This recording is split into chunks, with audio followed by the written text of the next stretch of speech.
Okay, shall we get started? So, good evening, everyone, and thank you for joining us today. My name is Emily, and I'll be taking you through the Thames Environment Fund.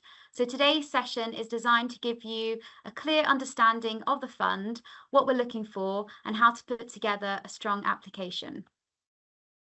So, in terms of what we'll cover today, we'll start with an overview of the Thames Environment Fund, then we'll walk through the different funding streams available. We'll explain who is eligible and what makes a strong project and how to apply. And then we'll finish with the key dates and next steps. So we're going to now play a short video to give you a sense of the projects that we've funded previously and the beneficiaries' experience with the fund.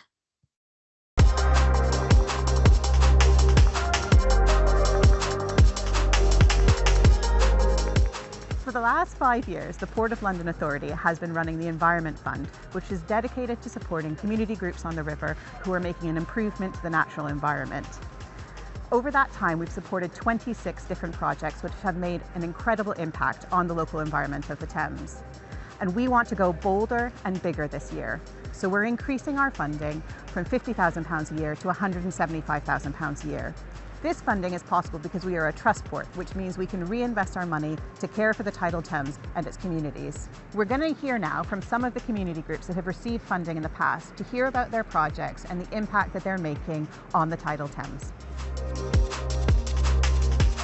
Fulham Reach Boat Club is a sport for good charity that works with underserved people across the London area. So we offer lots of really exciting opportunities for young people from underserved backgrounds. We also work in prisons through our Boats Not Bars programme, and very exciting, this summer we're launching a really big accessible rowing programme.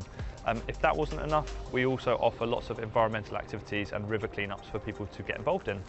So we work a lot with the Port of London Authority, and the PLA Environmental Fund looked perfect for what we're trying to do.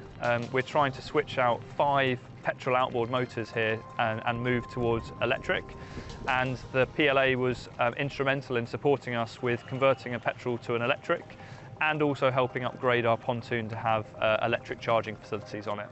So for us to switch out petrol engines on our coaching and rescue boats to electric engines has made a huge difference.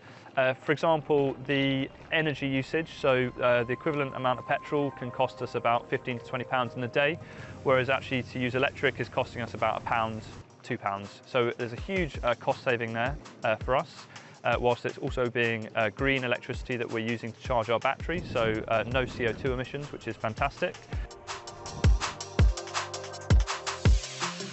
Creekside Education Trust operates out of the Creekside Discovery Centre. We're a nature conservation and education charity. We deliver a whole range of community engagement of events and activities here and in the river.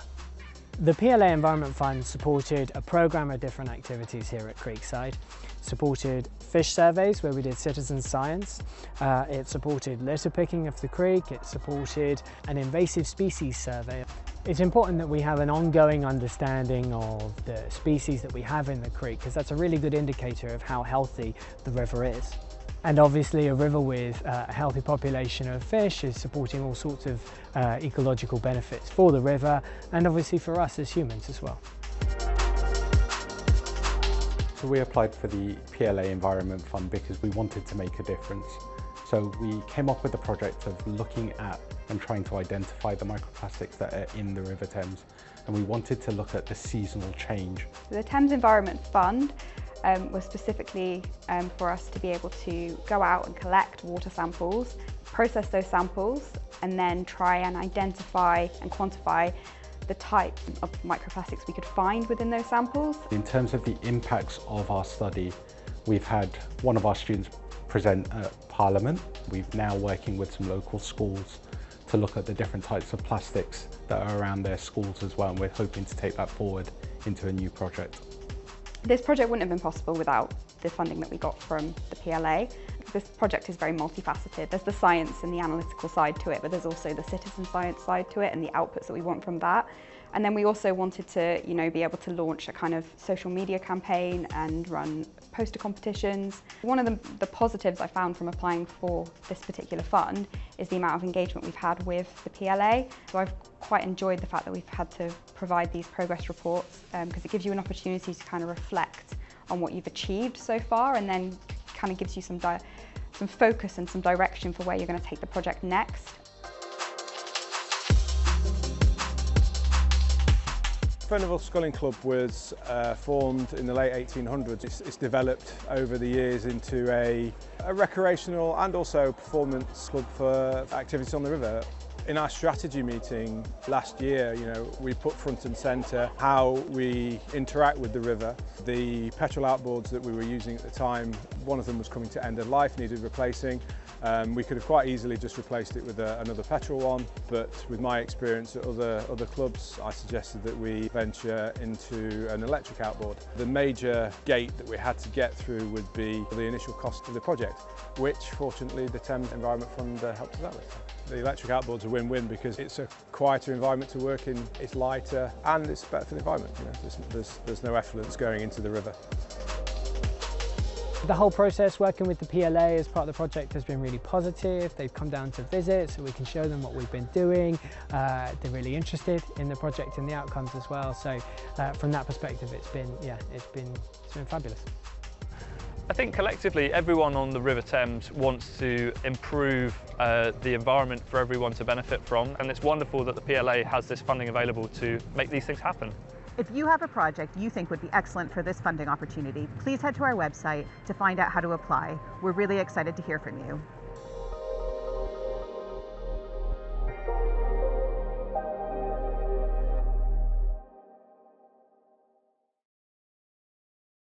Great. So hopefully that video gave you a taste of the projects that we've funded before. And the Thames Environment Fund exists to support projects like that improve the environment of the tidal Thames. So the fund has been successful as providing a catalyst for kickstarting grassroots-led community projects, as well as innovative research projects with academia. And to date, the fund has supported 26 community-led projects with around £180,000 invested. These projects contribute to the Natural Thames ambitions within the PLA's Thames Vision for 2050. So building on the success of that fund, the PLA has now launched a bigger, more ambitious fund with a 250% increase in support available for environmental projects. So this means we're able to support higher impact projects more than before. So this slide summarises the 3 funding streams that we now have available. So firstly, we have our Environmental Improvement Programme, which is our largest and most strategic stream, supporting ambitious and multi-year projects. Then we have the Tidal Tributaries Stewardship Fund, which focuses on organisations working in creeks and tributaries, building long-term stewardship and capacity. And finally, we have the Local Environment Champions stream, which supports smaller community-led projects making a difference locally. And together, these streams provide options for a wide range of projects of different sizes and types, from grassroots initiatives all the way through to large-scale programmes. So starting with our Environmental Improvement Programme, this is our new flagship funding stream for 2026. And this stream supports more ambitious or technically complex projects that deliver measurable environmental improvements over time. With funding available between £15,000 to £35,000 a year for up to 3 years, this programme is intended to support projects that address key environmental challenges facing the river and contribute to the PLA's strategic objectives for improving the Thames environment. The programme aims to enable organisations to test innovative solutions, deliver strategic environmental improvements, and generate evidence that can inform the wider management of the tidal Thames. So for the Environmental Improvement Programme, projects need to address one of the key environmental challenges shown here. So we've split these strategic focus areas into 3 themes: water quality, air quality, and ecology. So under water quality, projects might tackle microplastics in the Thames, including piloting innovative technologies to capture or remove microplastics from the river. Or a project might manage pathways of pollutants entering the Thames, including monitoring and addressing sources such as storm overflows, sewage discharges, litter, and nutrient inputs. Under our air quality theme, a project might tackle vessel emissions by supporting the transition to cleaner vessel technologies and reducing emissions from river transport and riverside infrastructure. Or a project might monitor and manage river-based air pollution, including improving understanding of emission sources or assessing the impacts of alternative fuels and emerging technologies. And our final theme is ecology. And so a project may improve habitat connectivity through restoration and reconnection of fragmented estuarine habitats, or support climate resilience in grazing marsh habitats, including actions to address sea level rise, coastal squeeze, and storm impacts, all while enhancing biodiversity. So moving on to our Tidal Tributaries Stewardship Fund, this is a really exciting addition to the programme for 2026, as it gives dedicated support to organisations working in tributaries and creeks feeding into the tidal Thames. These smaller waterways are incredibly important. They play a key role in supporting biodiversity, improving water quality, and acting as natural buffers within the river system. But they can sometimes be overlooked compared to the main river itself. And so through this stream, we want to change that by specifically supporting stewardship in these areas. We have previously funded projects in tributaries and creeks through our other fund, but we've seen the value and impact of this work. So we're really pleased to now have a dedicated funding stream focusing on supporting organisations working in these environments. In terms of what the fund supports, it's focused on capacity building and long-term stewardship. So that might include things like developing habitat management plans, building organisational capacity, training volunteers, or improving coordination across a catchment. And grants are available up to £25,000 for projects delivered over 1 year. So this stream is really particularly well suited to local partnerships and organisations already working in these areas, including conservation charities, catchment partnerships, and community groups. And our final stream is our local environment champions, which is our most accessible and community-focused stream. So this stream supports small-scale, community-led projects that make a difference locally. So there are 2 levels of funding available. We have small grants up to £2,500 or larger grants up to £15,000. And projects can focus on a range of different areas such as water quality, biodiversity, air quality, or carbon reduction, but also importantly on community engagement and behaviour change. And this stream is ideal for grassroots organisations and projects with strong local involvement. So moving on to who can apply. So this slide will hopefully help clarify eligibility for the fund. So the Thames Environment Fund is open to a wide range of not-for-profit, public and civil society organisations, including charities, community groups, universities and local authorities. The key requirement that we have is that projects deliver environmental benefits for the tidal Thames. And there are some other basic requirements, such as being legally constituted, having a UK bank account, and also demonstrating public benefit. But we want to emphasise that partnerships are very much encouraged. So many of the strongest projects that we've seen bring together different organisations, but the main thing to remember is that one organisation needs to act as the lead applicant and will take responsibility for managing the grant and delivering the project. It's also important to note that individuals and purely for-profit organisations are not eligible for the fund unless they're structured as a social enterprise. So overall, the key thing to note is that our fund is structured but accessible. Therefore, if you're an organised group with a clear environmental benefit, you're likely to be eligible. If you have any questions about eligibility, please do get in touch with us. So we're now going to move on to what makes a strong project, and this slide is really important as it reflects how we assess applications that we receive. So for us, strong projects clearly demonstrate impact and purpose, with a well-evidenced problem and strong alignment to the fund priorities, depending on which stream that you've applied for. So projects will have a realistic and well thought through delivery plan with the right skills and partnerships in place. And they include clear, measurable outcomes supported by a robust monitoring and evaluation approach. Importantly, projects that show long-term impact and a commitment to sharing learning tend to score more highly. So overall, we're looking for projects that are evidence-based, deliverable, and create lasting benefit for the river.